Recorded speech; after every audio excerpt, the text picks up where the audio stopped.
Hi, this is a dispatch from Silverbacks rehearsal. We're going to do some improv for you guys tonight. This is going to be a very short, long form called The Henry. And what we're doing in this is we are pretending that the four of us live in this very tiny town named Henry, undisclosed location. And what you'll see is the scenes going around clockwise. So the first scene will be Aaron and me, then it'll be me and Monique, Monique, Steve, Steve, and Aaron, and then back a couple times. So you'll know each scene is over when you hear a phone ring.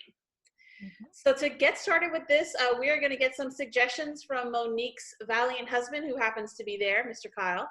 So we need a location for Aaron and myself. Park. The park. All right. Sarah and Monique. Truck stop. Truck stop.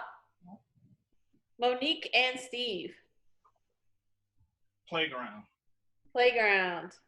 Steve and Aaron. Office building. Office building. Wonderful. Okay, and now we can do a quick review and you'll kind of see the sequence of how the scenes will go. First up will be Aaron and Sarah, and we have a park. Me and Monique. Truck stop.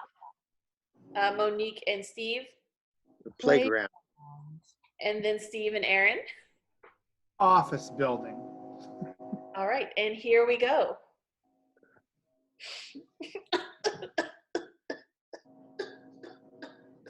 Stop crying, I said. That's not a very effective form of parenting.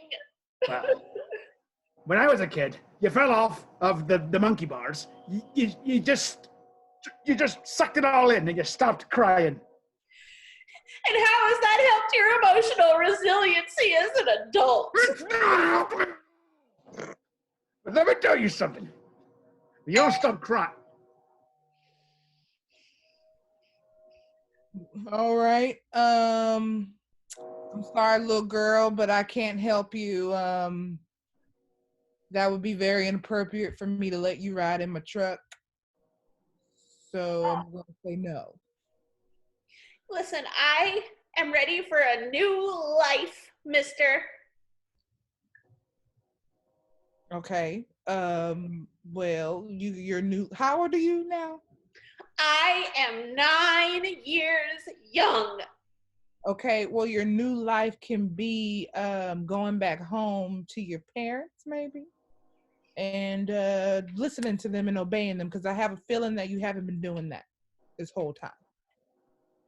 I appreciate the calm demeanor and the manner that you speak to me.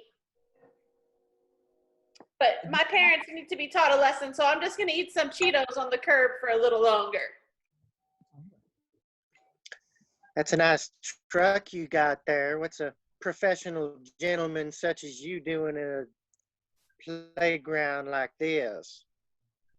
Well, I just needed to take a little break from it all.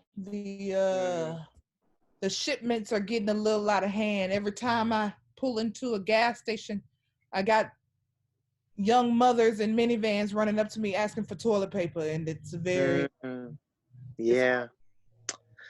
You gotta be able to wipe. That's what they say. Well, I can't But help. you're doing a good job, I think. You seem like you're trying your best.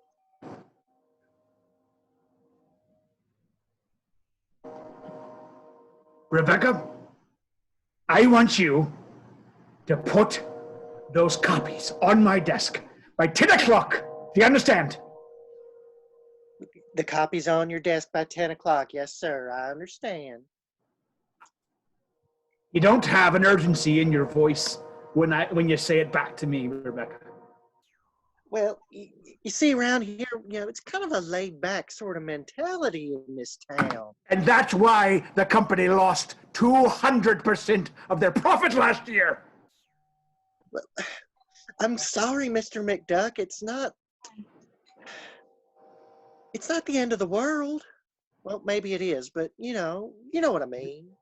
It will be the end of your job if you don't put those copies on my desk with some urgency. Do you understand? Yes, sir. 10 o'clock. I get it.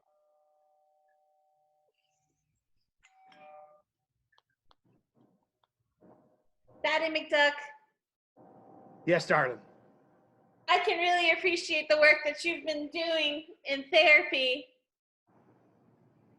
I've been breathing in and out as much as possible.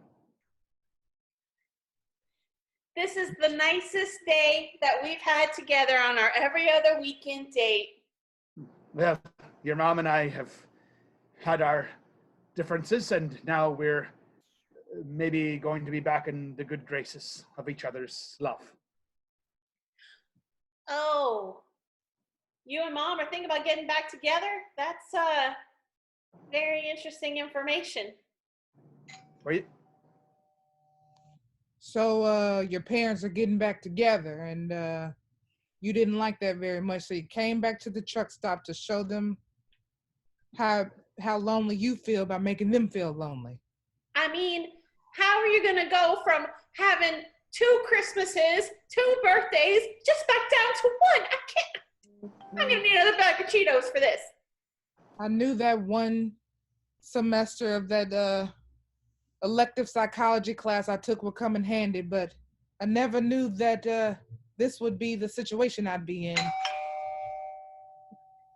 in. And you know,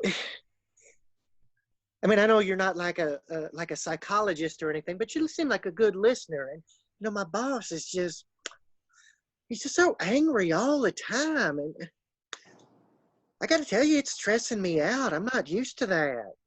Well, have you told him how that makes you feel? I think communication is key. Tell your boss to chill out or you're gone. Well, you know, I tried explaining, you know, we do things at a different pace around here. And Rebecca, yes, Mr. McDuck. I apologize for all the times I've yelled at you, and I take full responsibility for all of my feelings. Oh, well, bless your heart. You're trying. I can see that. Look, I always say, you know, a pound of forgiveness is worth a pound of something else. I've never been real good with words, you know, but it's okay. You're so forgiven. You're so forgiven. How we do things. Thank you, Rebecca. Maybe you could help me with my wife. Oh, well, I'm not sure exactly what you're implying, but I don't think that'd necessarily be appropriate if it's what I'm thinking you're thinking. Nicole, I need you to know that running away is not how we solve our problems. Okay. I love this seesaw. Yeah, I do too, and it's really good to have you back in the house. Well, you know, the first time I did run away, but the second time, I was just eating Cheetos with my trucker friends. Your trucker friends? Yeah, and one of the truckers, he took a psychology class, and he really helped me understand my world. Nicole, don't you? You're gonna have. Yay! Angry Daddy! You told your daddy what? I just told him that, you know, the first time I tried to run away, but after that, I was just going to hang out with my trucker friends. No. You don't ever tell your daddy that you're hanging out with truckers, especially at 9. Now they're going to come out here looking for me. Well, truckers are just as valid a person as any other person, just as valid as doctors, and just as valid as doctors and lawyers and People look at teachers. truckers differently. They think we're vagrants. They think we're just up to no good.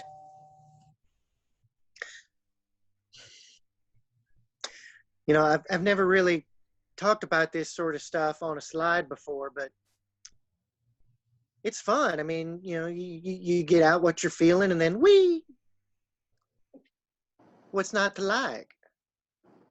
You know, Rebecca, these past couple of days of meeting you here at this playground has made me want to ask you out on a little excursion, if you would. Have you Like road trip?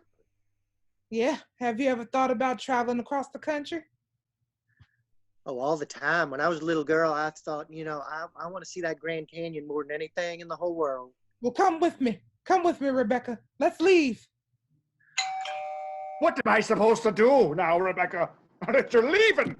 How am I supposed to get the copies from the copy machine to my desk? Well, I mean, you could hire somebody else, or you could maybe do it yourself sometimes. How dare you? You know what? Pack up your things and get out of here. I never want to see your freckled face in this office again. You understand? And by the way, who you gone with? Some trucker? Well, now that you mention it, yeah, we very nice fella. And scene. Very nice, guys. That was fun. That was fun. Yeah. All right. Good night, everybody. Thank you for Good joining night. me. Thanks for Collider watching. Slumber Party. Bye.